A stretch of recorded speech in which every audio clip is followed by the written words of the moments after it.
Kung nakikita mo ito ngayon, may dahilan. Huwag mong isipin na aksidente lang ito o basta-basta mong napindot ang video na ito habang nag-scroll ka sa iyong cellphone. Hindi. Ako si Archangel Chamuel, ang anghel na ipinadala ng Diyos mismo upang dalhin sa iyo ang mensaheng ito sa tamang oras. May dahilan kung bakit naririto ka ngayon, nakikinig sa aking boses, at nadarama ang init sa iyong dibdib habang binabasa o pinakikinggan mo ito. Dahil sa mundong puno ng ingay at kaguluhan, pinili ng Diyos na gamitin ako bilang tagapaghatid ng balita na magbabago sa lahat. May babalik sa buhay mo sa lalong madaling panahon. Oo, narinig mo ng tama. May isang taong inakala mong nawala na magpakailanman. Ngunit ang Diyos ay may plano, at ang plano na iyon ay nagsisimula ng magbukas sa harap mo na yun mismo. Huwag kang matakot, mahal na anak ng Diyos, dahil ang mensaheng ito ay hindi basta-basta.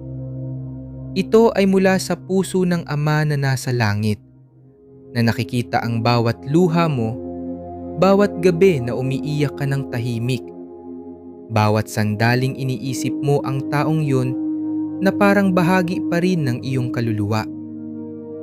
Ako si Chamuel, ang anghel ng pag-ibig at ng mga relasyon.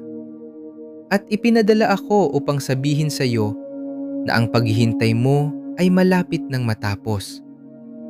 Sa mga susunod na araw, sa mga susunod na linggo, mararamdaman mo ang mga senyales na hindi mo maipaliwanag.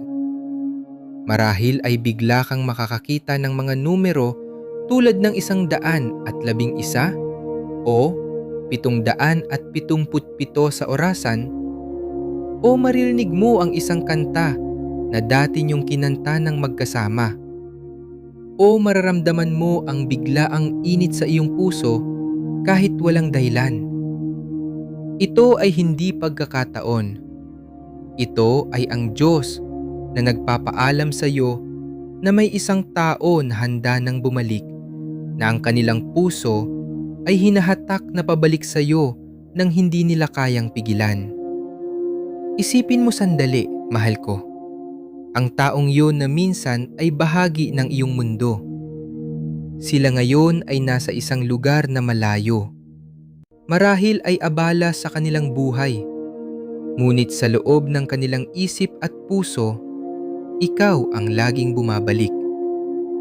Hindi nila kayang kalimutan ang mga alaala ninyo. Hindi nila kayang itago ang mga damdaming bumabalik sa tuwing gabi, kapag tahimik ang lahat at walang ibang sumasagi sa isip nila kundi ikaw. Nararamdaman nila ang paghila, isang hindi maipaliwanag na puwersa na parang may isang hindi nakikitang kamay na nagdidirekta sa kanila pabalik sa iyo. Yan ang gawa ng Diyos. Yan ang divine timing na sinasabi ko sa iyo. Dahil kahit sila ay nagsisikap na ituloy ang kanilang buhay, ang kanilang kaluluwa ay nakatali pa rin sa iyo mula pa noong una. May destiny na itinakda ng langit, at ang destiny na yun ay hindi maaaring baguhin ng kahit anong distansya o panahon.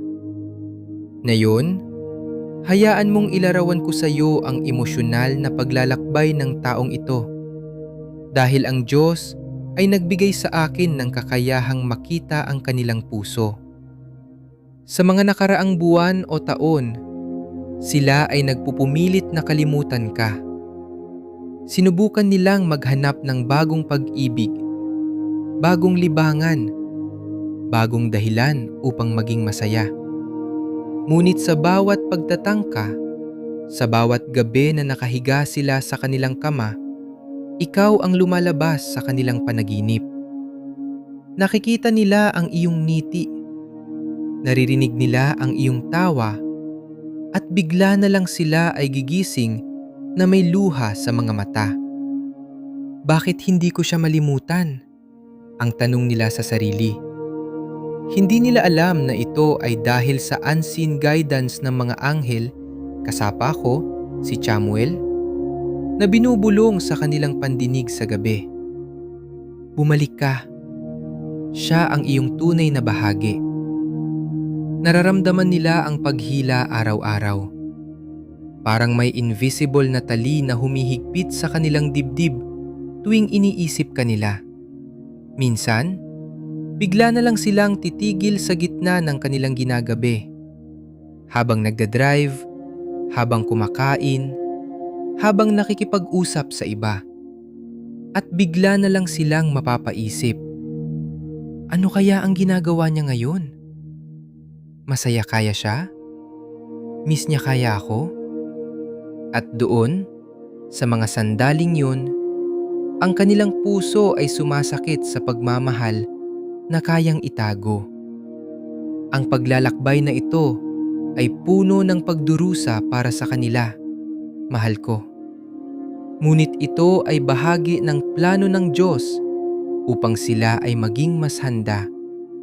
Sila ay nakaranas ng your regret na lasalong mga gabi na umiiyak ng mag-isa dahil alam nilang nawali ang ipisang bakay na tunay.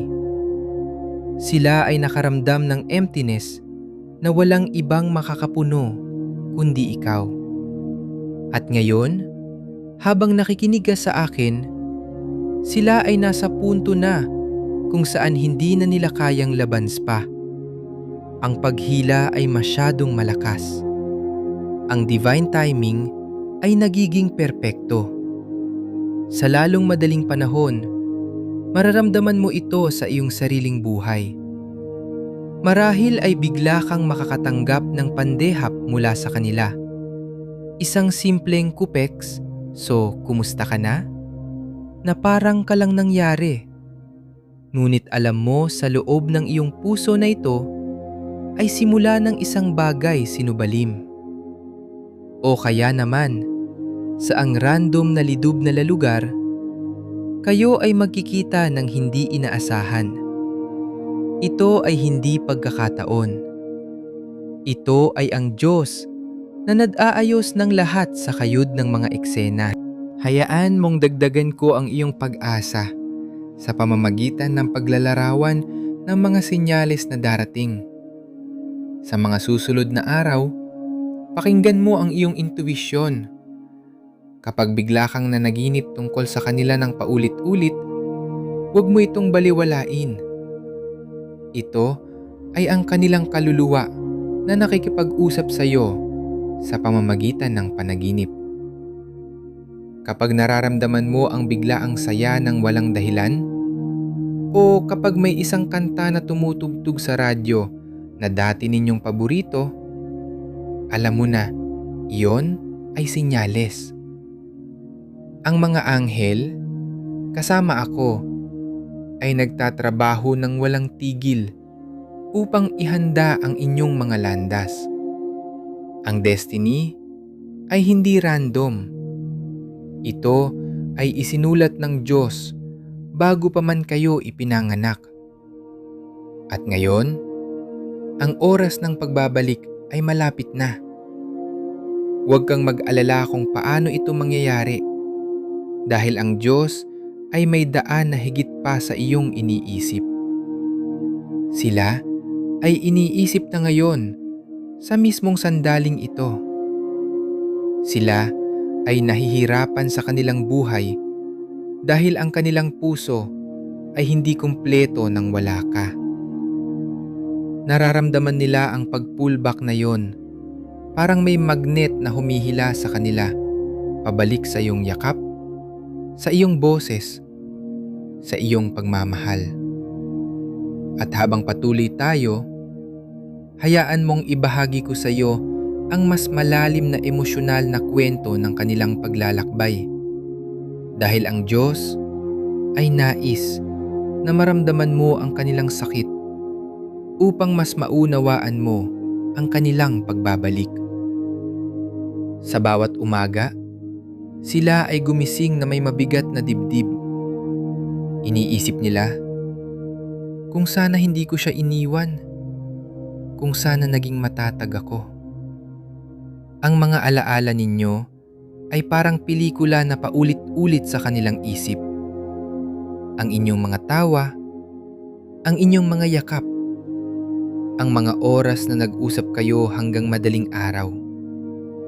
Hindi nila kayang pigilan ang luha tuwing iniisip nila kung paano mo sila minahal ng buong buo.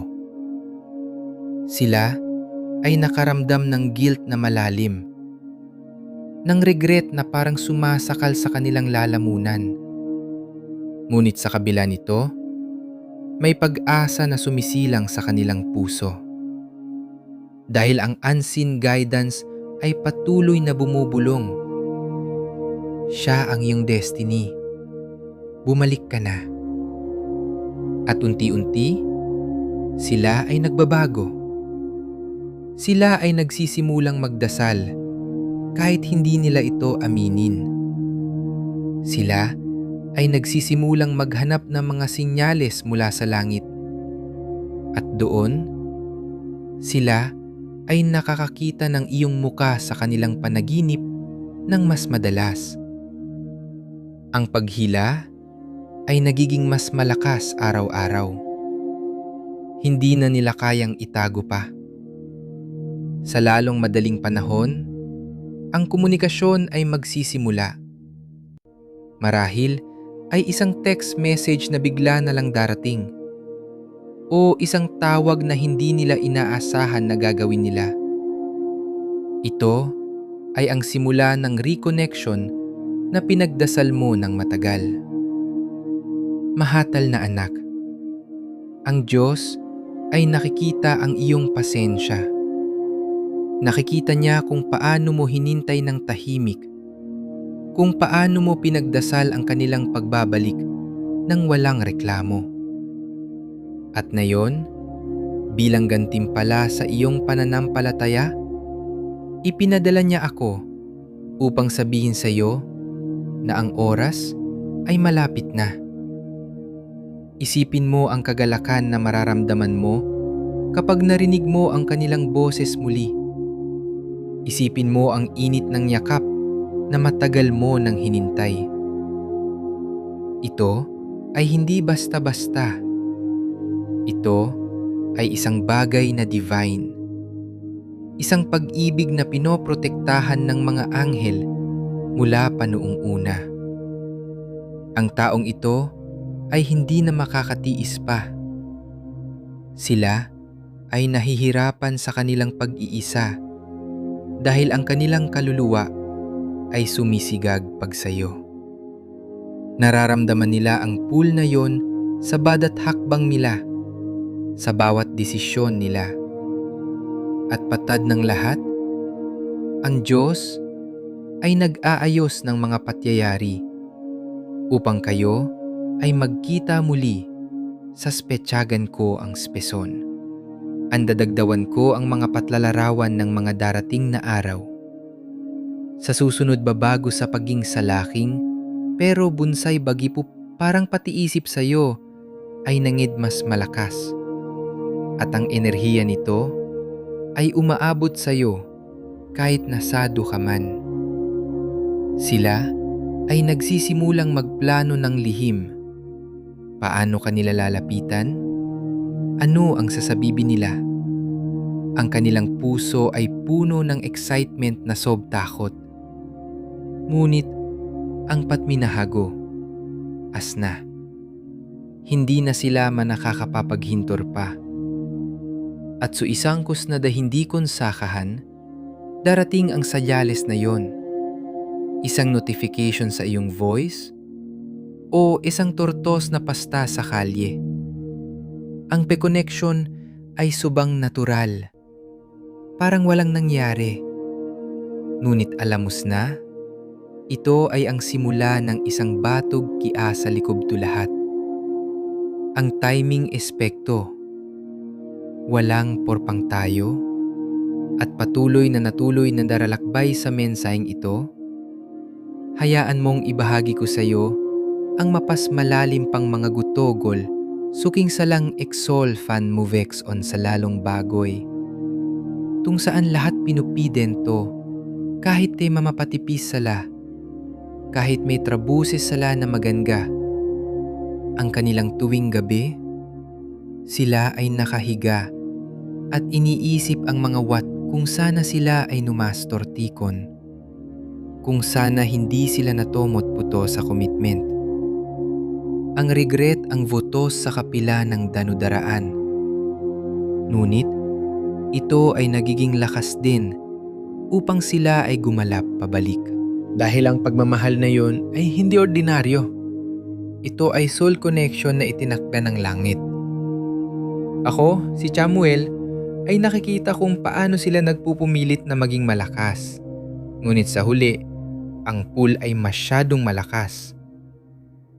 Sila ay nagsisimulang magdasal ng palihim. Lord, kung siya talaga ang para sa akin, bigyan mo ako ng sinyales.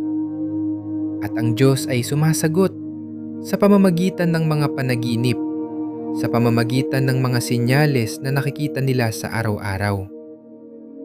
Ikaw ang laging nasa kanilang isip. Hindi sila makakatiis pa ng matagal. Ang suspense ay nagiging mas matindi ngayon, mahal ko, dahil alam kong nararamdaman mo na ang kaba sa iyong dibdib. Ito ay mabuti. Ito ay ang Diyos na naghahanda sa iyo para sa kagalakan na darating.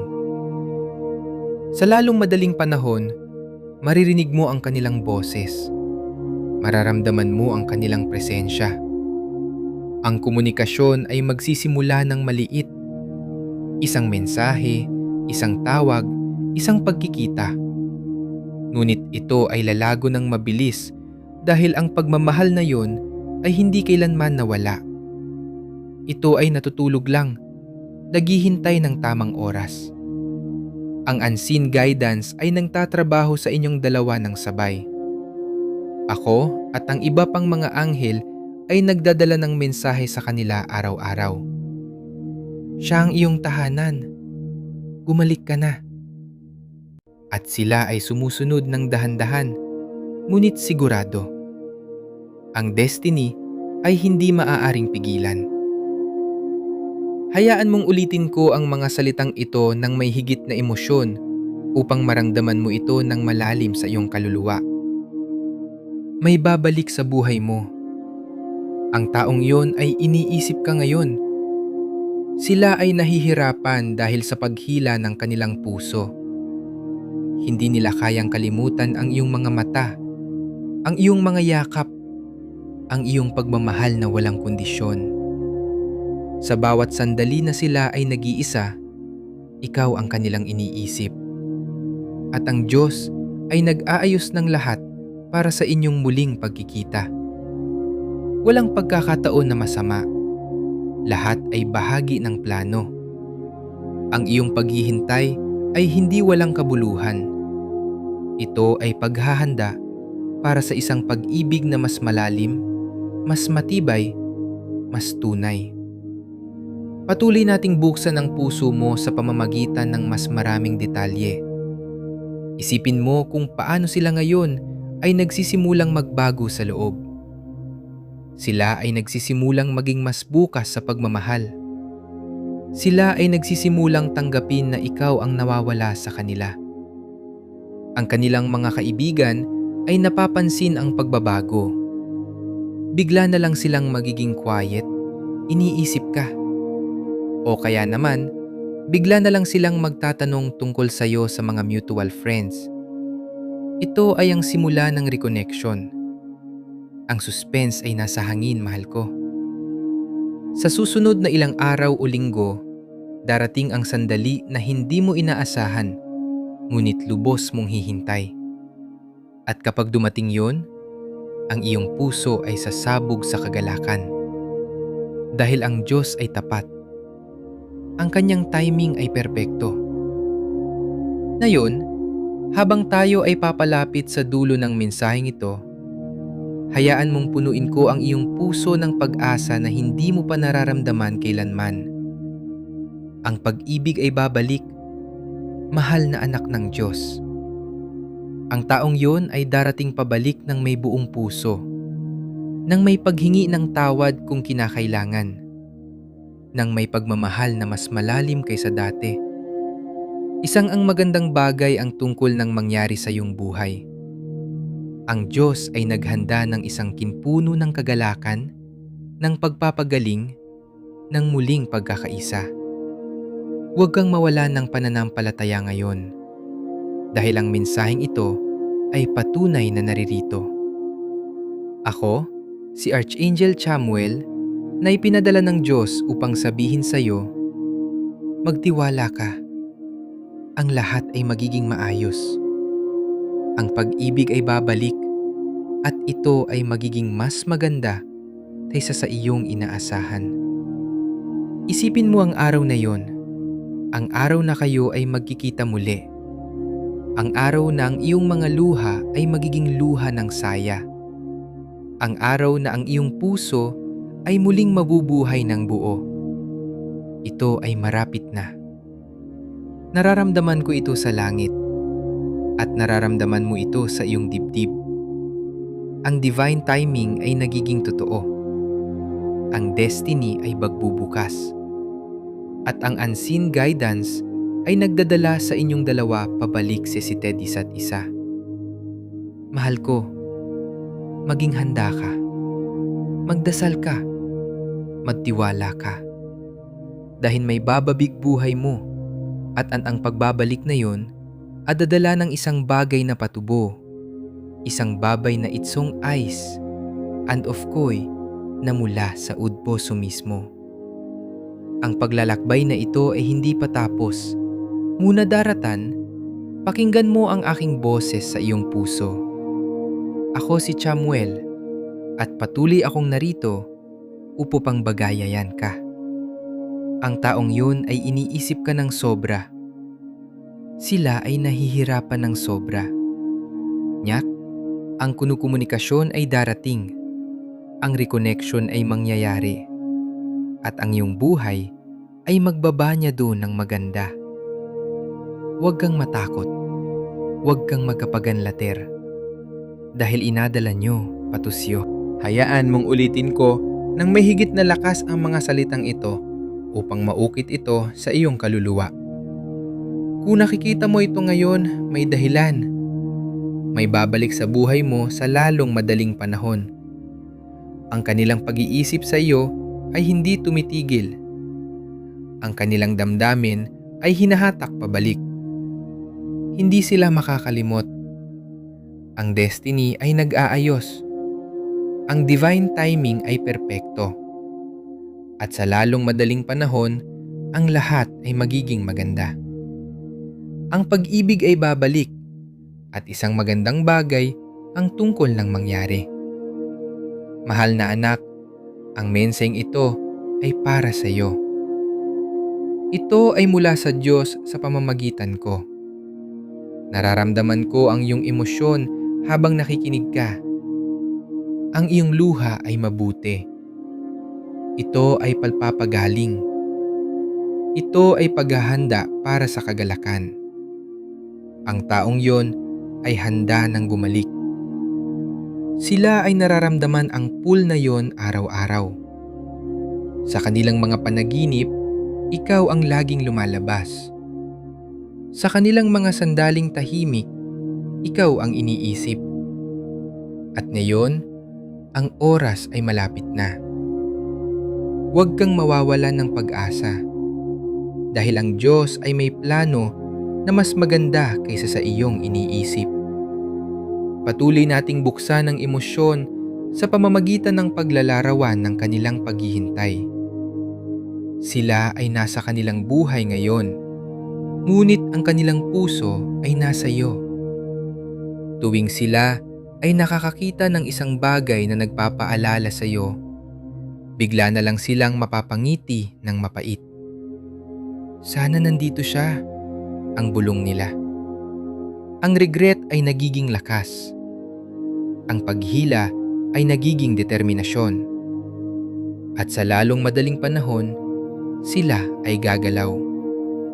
Ang mensahe ay darating. Ang pagkikita ay mangyayari. Ito ay ang plano ng langit. Ang suspense ay patuloy na nagtatayo sa iyong loob dahil alam kong nararamdaman mo na ang kagandahan ng darating. Sa bawat segundo na nakikinig ka, ang enerhiya ay nagbabago. Ang iyong pananampalataya ay lumalakas. At ang Diyos ay numinging-iti mula sa langit dahil alam niya na handa ka na. Ang pag-ibig ay babalit ng buo. Ang taong yon ay darating ng may bagong pag-unawa, bagong pagmamahal, bagong pangako. Isang magandang bagay ang tungkol ng mangyari. Isang pag-ibig na mas matibay. Isang buhay na mas puno. Isang kinabukasan na puno ng liwanag. Hayaan mong tapusin ko ang menseng ito nang may buong emosyon mula sa aking puso bilang Archangel Chamuel. Mahal na anak ng Diyos, ang iyong paghihintay ay natatapos na. May babalik sa buhay mo. Sila ay iniisip ka, hinahatak pabalik at hindi makakalimot. Ang divine timing ay narito na. Ang destiny ay nagbubukas. Ang unseen guidance ay nagdadala sa inyo pabalik. At sa lalong madaling panahon, ang komunikasyon, ang reconnection, ang kagalakan, lahat ay darating. Magtiwala ka sa Diyos. Magdasal ka. Maging bukas sa mga senyales dahil ang pag-ibig ay tunay na babalik. At isang magandang bagay, isang bagay na magpapabago sa iyong buong buhay ay tungkol ng mangyari. Amen. Ang Diyos ay kasama mo. Ako si Chamuel at ako ay narito para sa iyo.